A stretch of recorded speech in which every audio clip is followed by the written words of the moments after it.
I can literally tell you when I think back on that, the exact phrase that went on in my head is, when I would finally have a boyfriend or a husband at the time is, I finally have value.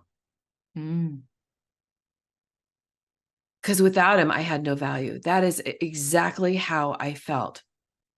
That's What would happen crazy. if you, or like at the time, if you would think about being alone or being single? What would that mean? Oh, it was frightening. It was actually frightening because it felt like abandonment. That's exactly what it felt like. And when you're feeling abandoned, that's very frightening.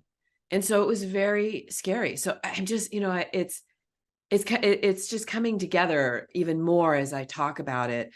And it was just, yeah, it was frightening.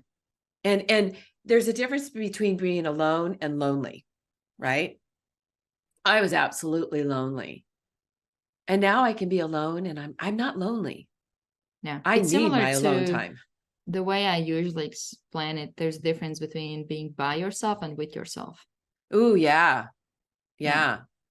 Very because a much lot of so. times we might even be able to be by ourselves, sitting on our phones or whatever. We're just like physically alone, but are you able to be with yourself when all the Correct. distractions, everything external is off? Are you Hmm. able to be with yourself?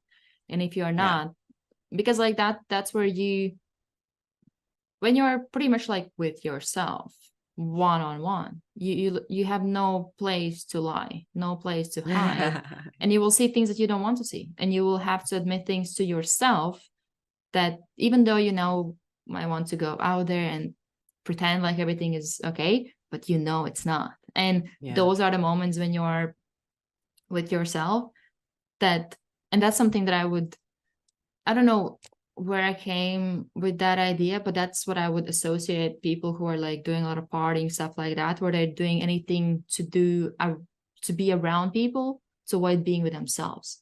Yeah. Um, because Yeah. many people they would use reason to meet up with people as a way to avoid being with themselves. And I Yes. have had conversations with people where they say like I feel uncomfortable being like just alone. Um, Hmm. which for me it took a while, because like especially at the beginning you hear all the negative stuff and you can't Yeah. really and you don't really Yeah. know how to turn it off or what to do about it. Hmm. um but then over time it's more like, oh, here's something to work on, here's something to work on. And I got to a place where I need to have time with myself, otherwise Hmm. I can't function properly. That's me too. um yeah. And did you have that time then? And what's the difference between now and then? Or like when Oh, did you start to see a change where you were more able to spend time with yourself or just even be alone? yeah. Big difference. Big difference. Because the old Lisa, I call her, um, didn't want to be alone, didn't want to have the quiet time. I would keep myself very busy, whether I would go get a second job, because there was a time where I was holding two jobs. And I get that. Yeah. And I couldn't be with myself. I had to keep busy.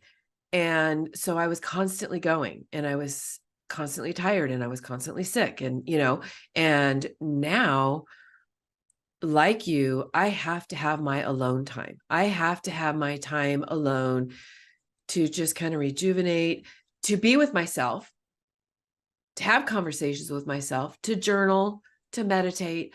I have to have that time.